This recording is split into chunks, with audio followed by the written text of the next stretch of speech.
والنجم والشجر يسجدان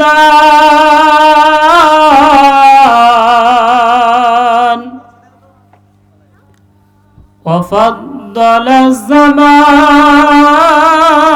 على زمان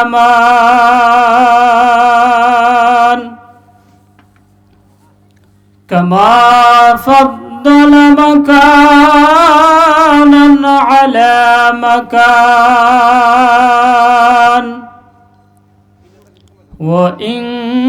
وإنسان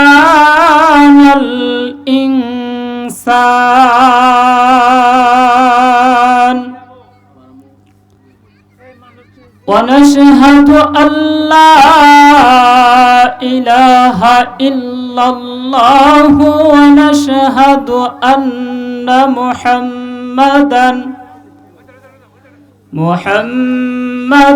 عبده ورسوله ونشهد أن لا إله إلا الله ونشهد أن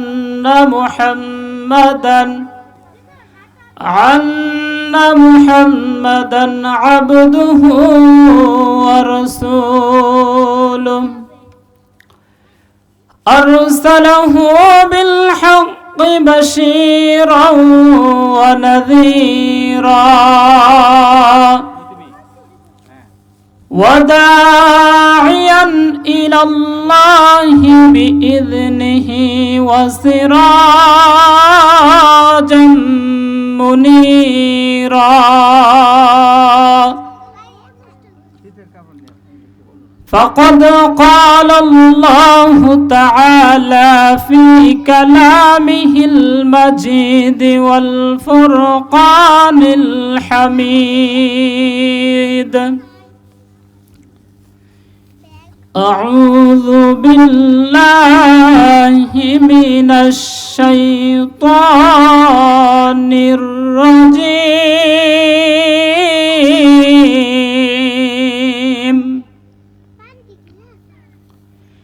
إن جهنم كانت مرصادا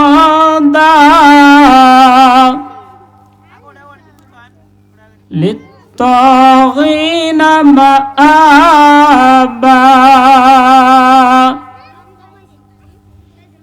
لابثين فيها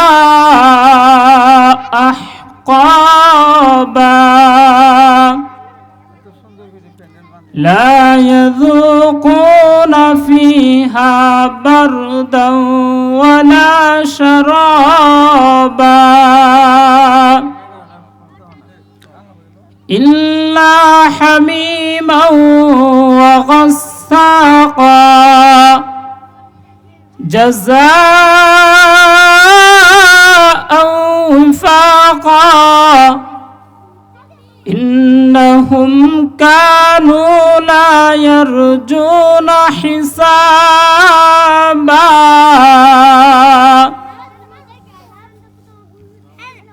وقال رسول الله صلى الله عليه وسلم لا يؤمن أحدكم حتى أكون أحب إليه من والده وولده والناس أجمعين أو كما قال النبي عليه الصلاة والسلام إن الله وملائكته يصلون على النبي يا أيها الذين آمنوا صلوا عليه وسلموا تسليما আমরা সকলেই দুরূদ ইব্রাহিম পড়ি اللهم صل على محمد وعلى آل محمد كما صليت على إبراهيم وعلى آل إبراهيم إنك حميد مجيد اللهم بارك على محمد وعلى آل محمد كما باركت على إبراهيم وعلى آل إبراهيم إنك حميد مجيد قالوا سبحانك لا علم لنا إلا ما علمتنا إنك أنت العليم الحكيم قال رب اشرح لي صدري ويسر لي أمري واحلل عقدة من لساني يفقه قولي ভাই মাইকের সাউন্ড তো আপ ডাউন করতেছে কমে যাইতেছে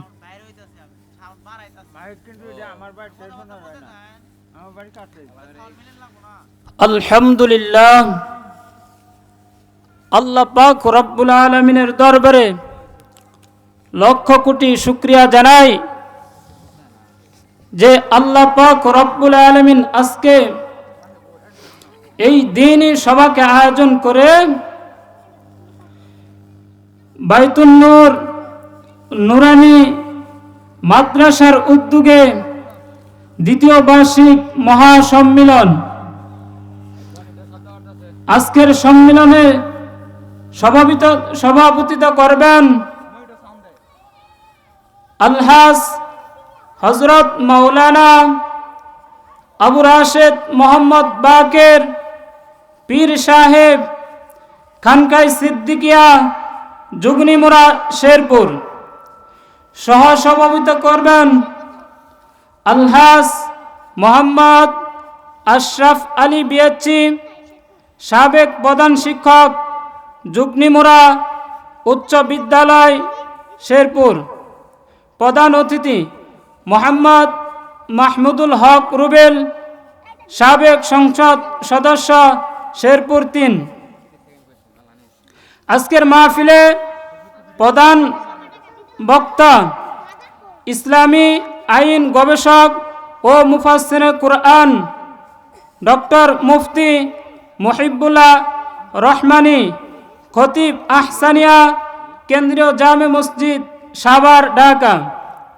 আজকের মাহফিলে প্রধান আকর্ষণ বিশিষ্ট ইসলামী চিন্তাবিদ মুফাসসিরে কুরআন মুফতি আব্দুর রাজ্জাক রহমানী, ইমাম ও খতিব পশ্চিম গেন্ডা টিয়াবাড়ি কেন্দ্রীয় জামে মসজিদ সাভার ঢাকা। মুহাদ্দিস জামিয়া ইসলামিয়া আরবিয়া ঢাকা। আজকে মাহফিলের প্রধান আলোচক মুফতি আল আমিন সাইদ আল আমিন সাদি, মুহতামিম ইশআতুস সুন্নাহ মহিলা মাদ্রাসা শেরপুর। আল্লাহ পাক রব্বুল আলামিন হযরতদেরকে সঠিক সময় আসা এবং সঠিক সময় বয়ান করার তৌফিক দান করুক, আল্লাহুম্মা আমিন।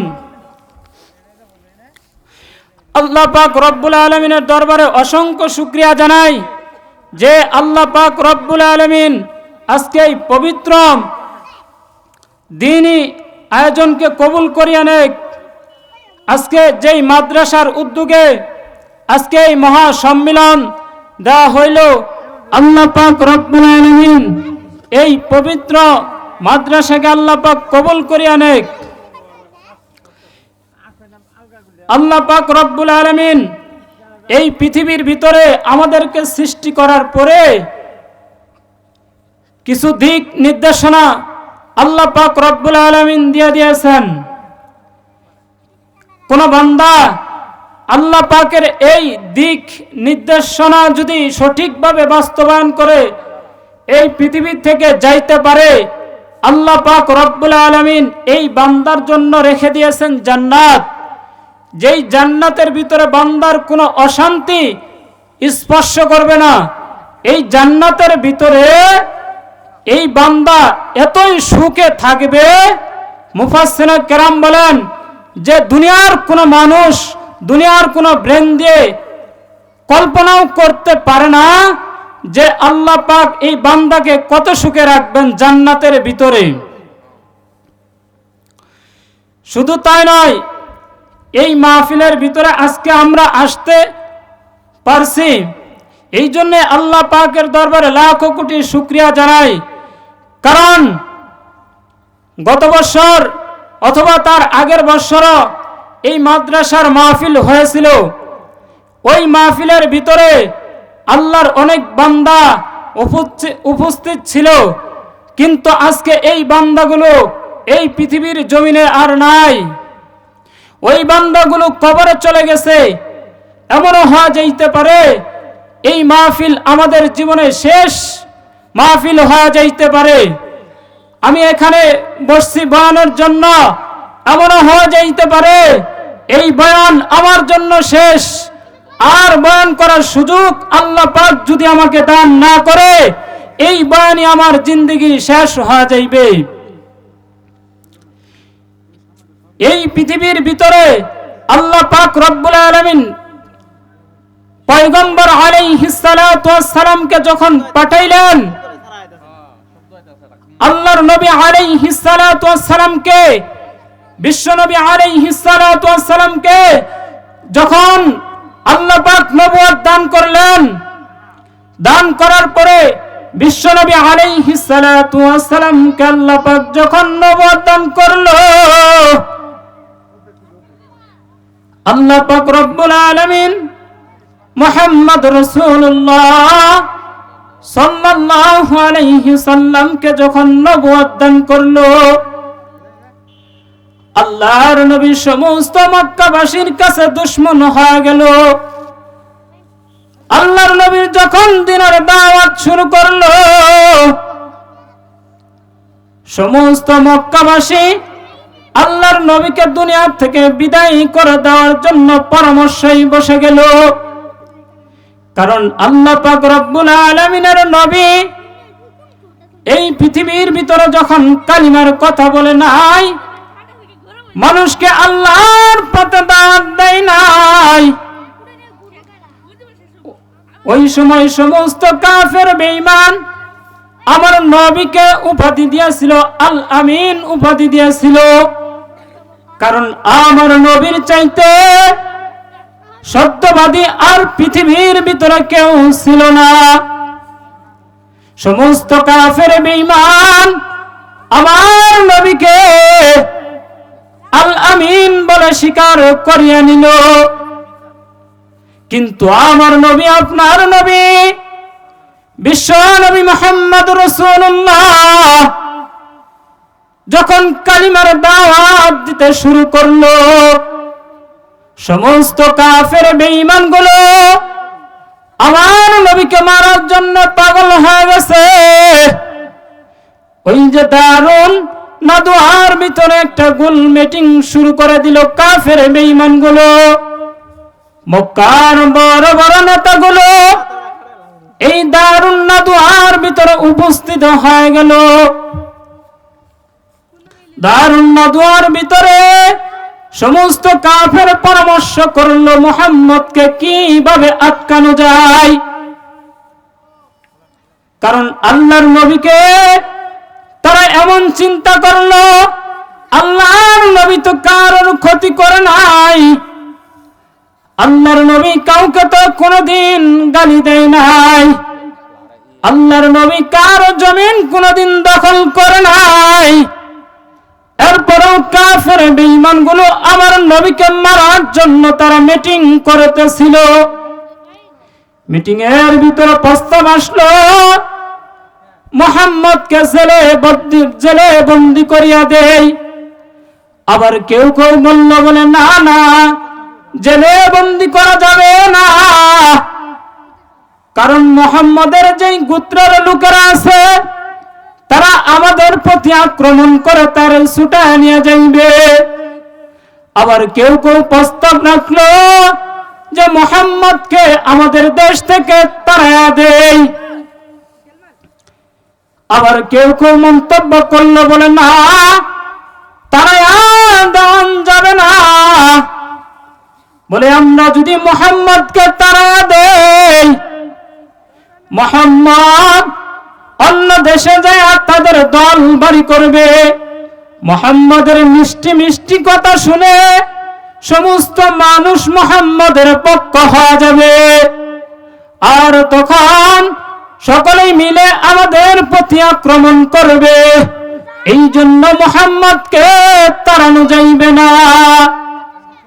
আবু জেহেল প্রস্তাব করলো যে মুহাম্মদকে দুনিয়া থেকে আমরা বিদায় করিয়ে দিব।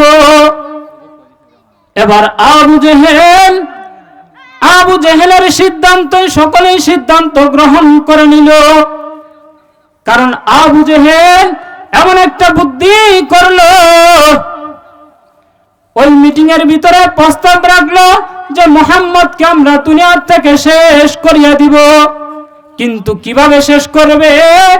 এই আবু জেহেল বুদ্ধি দেয়, আমরা এখানে যত নেতা এখানে উপস্থিত আমরা আছি, সমস্ত নেতার গোত্র থেকে একজন করে যুবক আমরা বাছাইকৃত করে নিব, শক্তিশালী যুবক বাছাইকৃত করে নিব, যেন মুহাম্মদের গোত্র আমাদের সঙ্গে যুদ্ধ করে টিকতে না পারে। আমরা অনেকগুলি গোত্র একত্র হয়ে মুহাম্মদকে দুনিয়া থেকে বিদায় করিয়ে দিব। এই পরিকল্পনায় চিন্তা করতে লাগলো আল্লাহর নবী, বিশ্ব নবী মুহাম্মদ রাসূলুল্লাহ সাল্লাল্লাহু আলাইহি সাল্লাম ঘরের ভিতরে ঘুমন্ত অবস্থায় ছিলেন। হযরত জিবরাইল আলাইহিস সালাতু ওয়াস সালাম এসে উপস্থিত হয়ে গেল। হযরত জিবরাইল বলেন, ইয়া রাসূলুল্লাহ,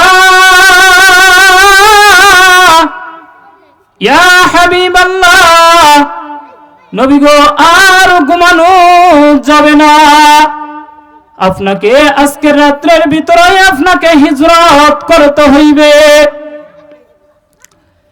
জিবরাইল বলেন, ইয়া রাসূলুল্লাহ, আপনাকে আজকের রাতের ভিতরে হিজরত করতে হইবে। আপনার ঘরের চতুর্পাশে কাফের বেঈমানগুলো এই ঘরকে বেষ্টনী করে রেখে দিয়েছে আপনাকে হত্যা করার জন্য।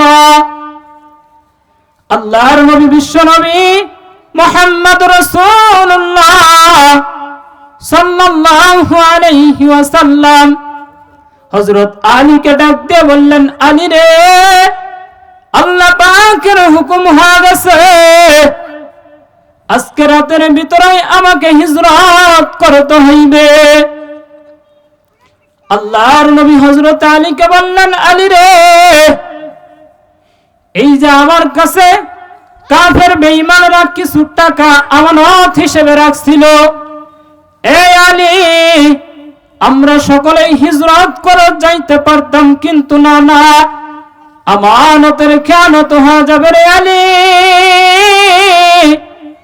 এই টাকা পয়সাগুলো তোমার হাতে রেখে দাও, এই টাকা পয়সাগুলো আমি হিজরত করার পরে সমস্ত কাফের বেঈমানকে এই টাকাগুলো তুমি বুঝাই দিবা, বুঝাই দেওয়ার পরে তুমি পরে হিজরত করবা। আল্লাহর নবী হযরত আলীকে যখন বুঝা দিল, হযরত আলী রাদিয়াল্লাহু তাআলা আনহু একটু চিন্তা করলেন না, কারণ আল্লাহর নবী যখন আমার ঘরের ভিতরে রেখে চলিয়া যাইবে, কাফের বেঈমানগুলো আল্লাহর নবীকে না পেয়ে আমাকে দুনিয়া থেকে বিদায় করে দিতে পারে। আল্লাহর নবী, বিশ্ব নবী মুহাম্মদ রাসূলুল্লাহ সাল্লাল্লাহু আলাইহি ওয়াসাল্লাম যখন ঘর থেকে বের হইলেন, বের হওয়ার পরে হযরতে জিবরাইল যখন আসছিলেন, জিব্রাইল বলেন, ইয়া রাসূলুল্লাহ, ইয়া হাবিবাল্লাহ, এই যে এক মুঠ বালি হাতে নেন। হাতে নেওয়ার পরে সূরাতুল ইয়াসিনের ভিতরে একটা আয়াত আল্লাহ পাক নাযিল করেছে। এই আয়াতটা পড়ে আপনি এই বালুটুকু আপনার ঘরের চতুর্পাশে ছিটা দেন। আর আপনি বালু ছিটাই দেওয়ার পরে আল্লাহ পাক রব্বুল আলামিন আমাকে আদেশ করছে, প্রত্যেকটা বালুর কণা যেন কাফের বেঈমানের চোখের ভিতরে লাগিয়ে দেওয়া হয়। ঠিক আল্লাহর নবী যখন ঘর থেকে বাইর হয়ে যায়, আল্লাহর নবী যখন ঘর থেকে বাহির হয়ে গেল, সমস্ত কাফের বেঈমান গুলো তারা নিজেরাই মারামারি শুরু করিয়া দিছে। এমন ভাবে মারামারি, তারা নিজেরাই দ্বন্দ্ব শুরু করিয়া দিছে। আল্লাহর নবী বিশ্ব নবী মুহাম্মদ রাসূলুল্লাহ সাল্লাল্লাহু আলাইহি সাল্লাম নিরাপদে হিজরত রওনা করে দিলেন।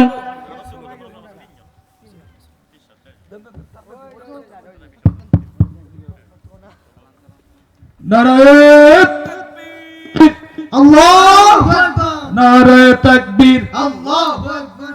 মুসলিম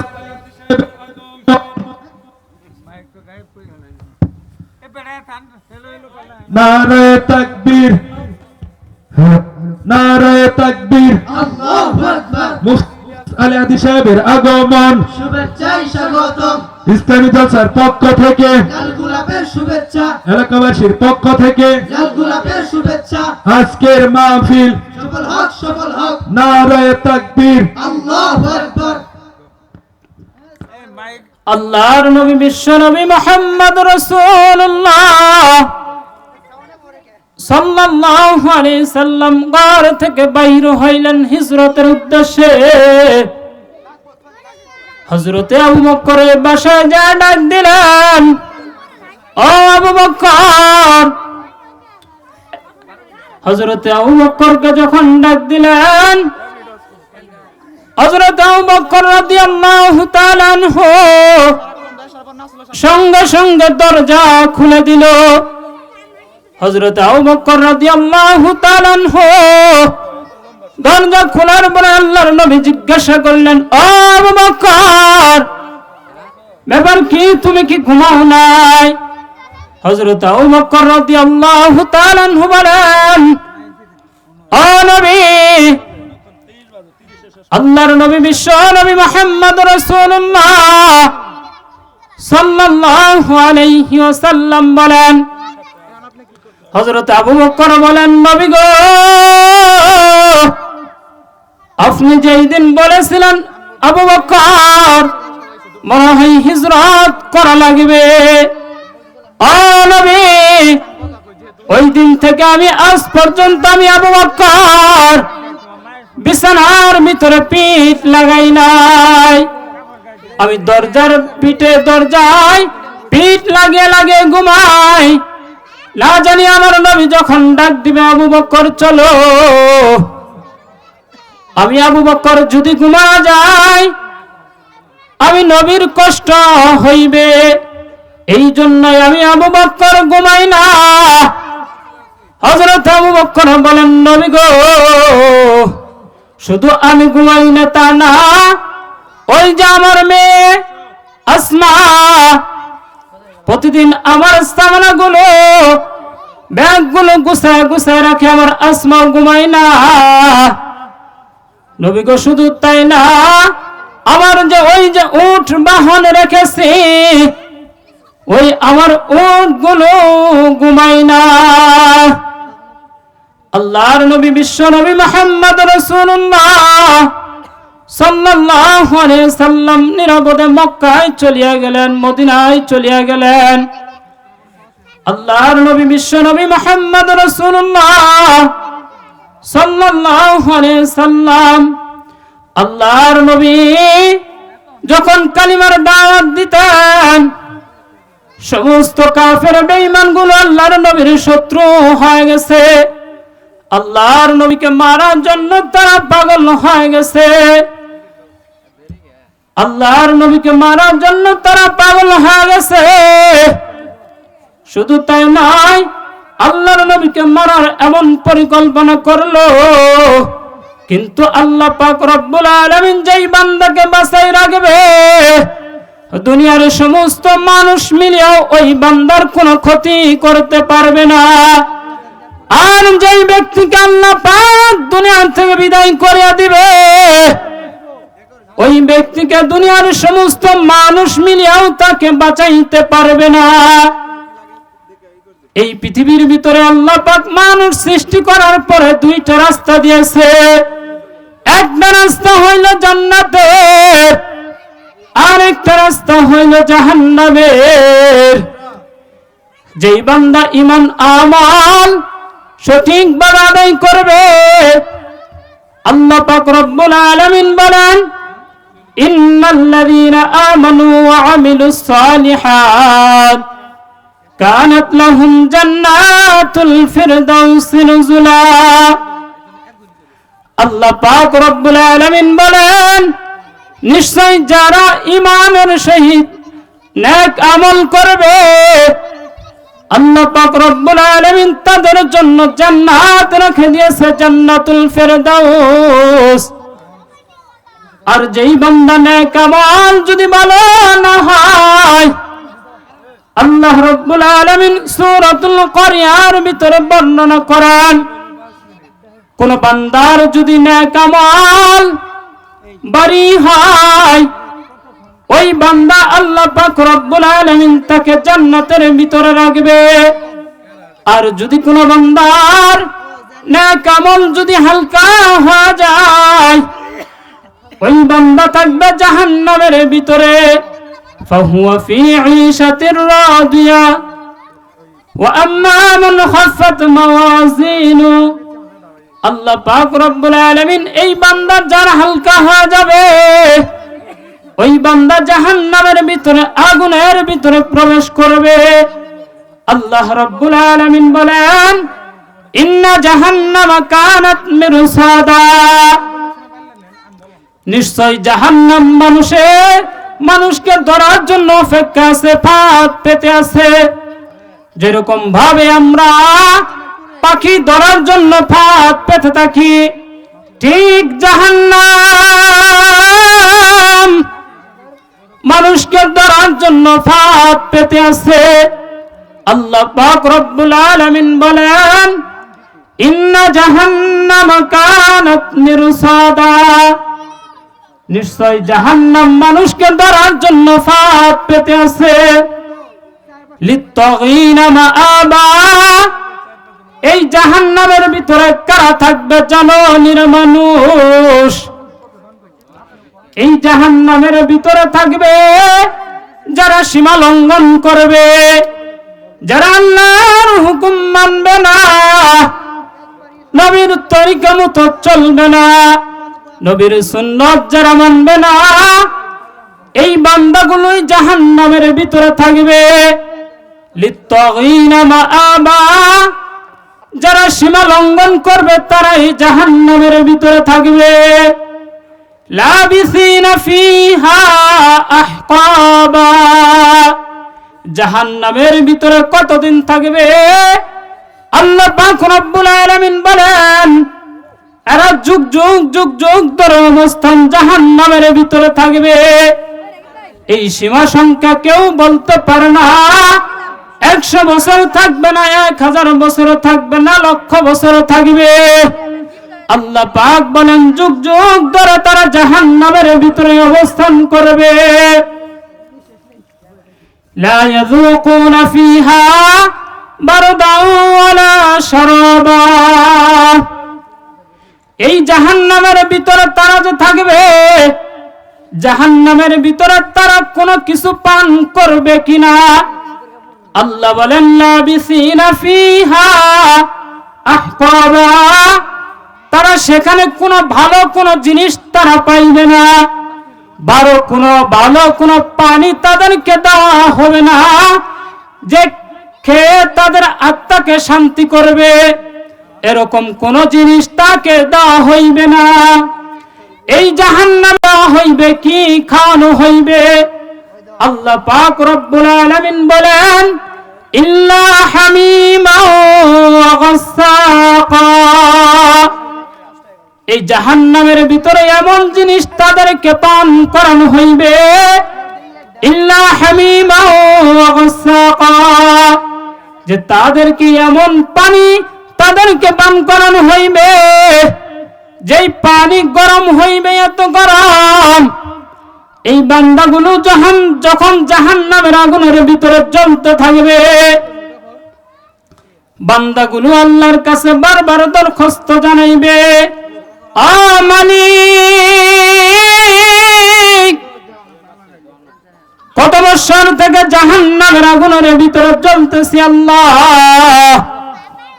আজকে যদি তুমি একটু ভালো পানির ব্যবস্থা করতা আমাদের কতই না একটু ভালো হইতো। আল্লাহ পাকের কাছে বারবার দরখাস্ত করবে, কিন্তু আল্লাহ পাক তাদের দরখাস্ত শুনবে না, তাদের দরখাস্ত আল্লাহ পাক শুনবে না। ফেরেশতারা ডাক দিয়া কয়, ও ফেরেশতারা রে, এই বান্দা পানির খাওয়ার জন্য আমার কাছে আবদার করে, ও ফেরেশতা তাদেরকে তুমি একটু পানি পান করাও। যখন ফেরেশতা বলবে, ও মালিক, তাদেরকে কি কোনো ভালো পানি দিব কিনা? আল্লাহ বলেন না না, তাদেরকে ভালো পানি দেওয়া যাবে না, তাদেরকে দেওয়া হইবে ইল্লা হামিমা ওয়া গাসসাকা। এমন পানিগুলো টকবক টকবক করবে জাহান্নামের ভিতরে যখন ফুটানো হইবে, এই পানিগুলো টকবক করবে, এই বান্দাগুলো পান করার জন্য তাদের তৃষ্ণা এত বেশি হইবে, এই বান্দাগুলো ওই পানির কাছে ছুটে যাইবে। পান করানোর জন্য যখন জাহান্নামের কাছে গিয়ে ওই পানির ভিতরে যখন হাতটা ঢুকা দিবে, হাতটা ঢুকানোর সঙ্গে সঙ্গে হাতের সমস্ত গোস্তগুলো ওই পানির ভিতরে পড়িয়া যাইবে তাপের কারণে, গরমের কারণে। এই বান্দাগুলো তাও পানি পান করার চেষ্টাই করতে থাকবে। এই বান্দাগুলো পান করানোর জন্য আবার তারা এই বান্দাগুলো আবার পান করার জন্য আবার চেষ্টা করবে। বান্দা যখন মুখ দিয়ে পান করতে যাইবে, মুখের সমস্ত গোস্তগুলো পানির তাপের কারণে ওই গরম পানির ভিতরে তাদের সমস্ত মুখের গোস্তগুলো পানির ভিতরে পড়িয়া যাইবে।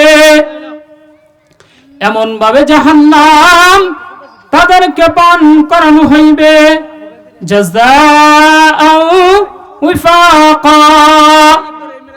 আল্লাহ পাক রব্বুল আলামিন বলেন, এই জাহান্নামীরা এটাই তাদের জন্য উপযুক্ত শাস্তি।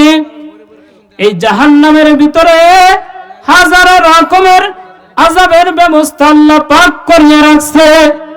এই জাহান্নামের ভিতরে সব চাইতে যাকে কম শাস্তি যাকে দেওয়া হইবে, ওই বান্দাকে জাহান্নামের এক জোড়া জুতা তাকে পরিধান করানো হইবে। এই বান্দার এত অসহ্য হয়ে যাবে, এই বান্দার মাথার মগজগুলো টকবক করিতে থাকবে বাতের মারের মতো। জিজ্ঞাসা করা হইবে, বান্দা এত চিল্লাও কেন? কারণ জাহান্নামে সব চাইতে কম যেই শাস্তি তোমাকে সেই শাস্তি দেওয়া হইতেছে। এ বান্দা এত চিল্লাও কেন? জাহান্নামের ভিতরে তোমাকে সব চাইতে নিম্ন পর্যায়ে যেই শাস্তি, এই শাস্তি তোমাকে দেওয়া হইতেছে। বান্দা জবাব দিবে, এ দুনিয়ার মানুষ, এই জাহান্নামের এক জোড়া জুতা আমাকে যে পরানো হইছে, আমার কাছে মনে হইতেছে সব চাইতে জাহান্নামে এই শাস্তিটাই হলো সবচাইতে বড় শাস্তি। জাহান্নামের ভিতরে হাজারো রকমের শাস্তির কোনো অভাব নাই।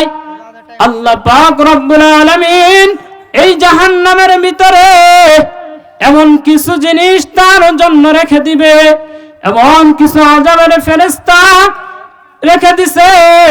এই বান্দাগুলো যখন পানি পান করবে, বান্দাগুলো পানি পান করার পরে এই পানি গরম হওয়ার কারণে পানিগুলো যখন পেটের ভিতরে যাওয়ার পরে পেটের নাড়িভুড়িগুলো গলিয়া যাইবে, গলিয়া পায়খানা রাস্তা দিয়া জুব জুব করতে পড়তে শুরু করিয়া দিবে।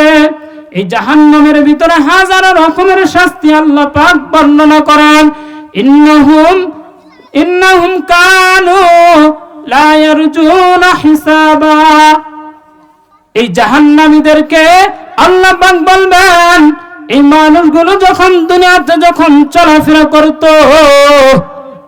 এই চলাফেরা করার পরে এই মানুষগুলোকে আল্লাহর আলেম উলামা কোরআন খুলিয়া খুলিয়া তাদেরকে বোঝানো হয়েছে, জাহান্নামের শাস্তির কথা তাদেরকে বারবার বলানো হয়েছে। কিন্তু এই বান্দাগুলো আমার হুকুম মানে নাই, আমার কথা তারা বিশ্বাস করে নাই। আল্লাহ পাক রব্বুল আলামিন বলেন, ওয়াকাযযাবু বিআয়াতিনা কিযাবা। এই বান্দাগুলো আমার কোরআনকে তারা মিথ্যা রূপ মনে করত। আমার আয়াত যখন তেলাওয়াত করা হইতো, এই বান্দাগুলো আমার কোরআনকে তারা মিথ্যা রূপ করত, মিথ্যা অপবাদ দিত। বলে আল্লাহ পাক কোন জাহান্নাম জান্নাত কোনো কিছুই বানাই নাই। আল্লাহ পাক রব্বুল আলামিন বলেন, ওয়াকুল্লা শাইইন আহসাইনাহু কিতাবা। এই বান্দাগুলো যা কিছু দুনিয়ার জীবনে বলছে সমস্ত কিছু আমি লিখিত আকারে আমি সংরক্ষণ করে রেখে দিয়েছি।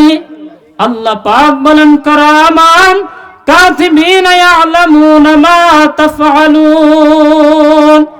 এই বান্দা দুনিয়ার ভিতরে যা কিছু করছে আমার সম্মানিত ফেরেশতারা তারা লিখিত আকারে তারা সংরক্ষিত করে রেখে দিয়েছে। প্রত্যেকটা মানুষের ডান পাশে একজন ফেরেশতা আছে, আবার বাম পাশে একজন ফেরেশতা আছে। ডান পাশের ফেরেশতা বান্দার নেক আমলগুলো লিখতে থাকে, আর বাম পাশের ফেরেশতাগুলো মানুষের নেকি মানুষের বদ আমলগুলো তারা লিখতে থাকে। আল্লাহ পাক রব্বুল আলামিন কিয়ামতের ময়দানে সমস্ত মানুষদেরকে ডাক দিয়ে বলবে, এ বান্দা, আল্লাহ পাক যখন প্রত্যেকটা মানুষের আমলনামায় দেওয়া হইবে, কাউকে দেওয়া হইবে বাম হাতে, আবার কাউকে ডান হাতে।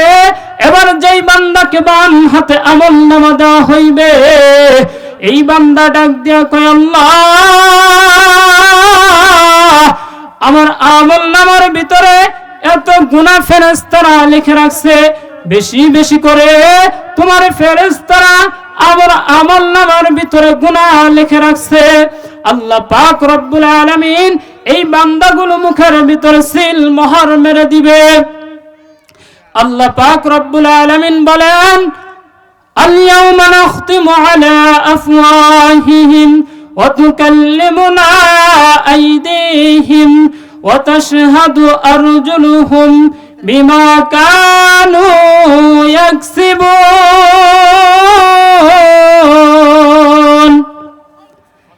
আল্লাহ পাক রব্বুল আলামিন বলেন, ওই কিয়ামতের ময়দানে যেই বান্দাগুলো নিজের গুনাহ সম্পর্কে অস্বীকার জানাইবে, আল্লাহ পাক রব্বুল আলামিন এই বান্দাগুলোর মুখের ভিতরে সিল মোহর মেরে দিবে। শুধু তাই নয়, আল্লাহ পাক রব্বুল আলামিন প্রত্যেকটা মানুষের অঙ্গ প্রত্যঙ্গকে জিজ্ঞাসা করবে। এবার হাতকে জিজ্ঞাসা করবে, এ হাত জবাব দাও, তোমাকে দ্বারা কি কি গুনাহ করেছে। হাত সুন্দরভাবে বর্ণনা দিয়া দিবে। আল্লাহ পাক রব্বুল আলামিন তার চক্ষুকে জিজ্ঞাসা করবে, এ চক্ষু, তোমার দ্বারা কি কি গুনাহ করেছে জবাব দাও। চক্ষু সুন্দরভাবে জবাব দিয়া দিবে। তোমার উরুকে জিজ্ঞাসা করবে, এই উরু জবাব দাও, তোমাকে দ্বারা কি কি গুনাহ করেছে। আল্লাহ পাক রব্বুল আলামিনের সঙ্গে প্রত্যেকটা মানুষের অঙ্গ প্রত্যঙ্গগুলো কথা বলতে থাকবে। এই জন্য বান্দাগুলো ওই কিয়ামতের ময়দানে মিথ্যা বলার পরেও এই বান্দাগুলো কোনো পার পাইবে না। আল্লাহ পাক রব্বুল আলামিন এই বান্দাগুলো কেমন ভাবে পাকড়াও করবে, জাহান্নামের ভিতরে নিক্ষেপ করিয়া দিবে। শুধু তাই নয়, এই পৃথিবীর ভিতরে আমি আপনি যা কিছু করি না কেন সমস্ত কিছু লিখিত আকারে ওই কিতাবের ভিতরে রেখে দিয়েছে আল্লাহ পাক রব্বুল আলামিন। আল্লাহ পাক রব্বুল আলামিন আমাদের সকলকে এই জাহান্নাম থেকে বাঁচা এবং আমল করে জান্নাতে যাওয়ার তৌফিক দান করুক। সকলে বলেন আল্লাহুম্মা আমিন।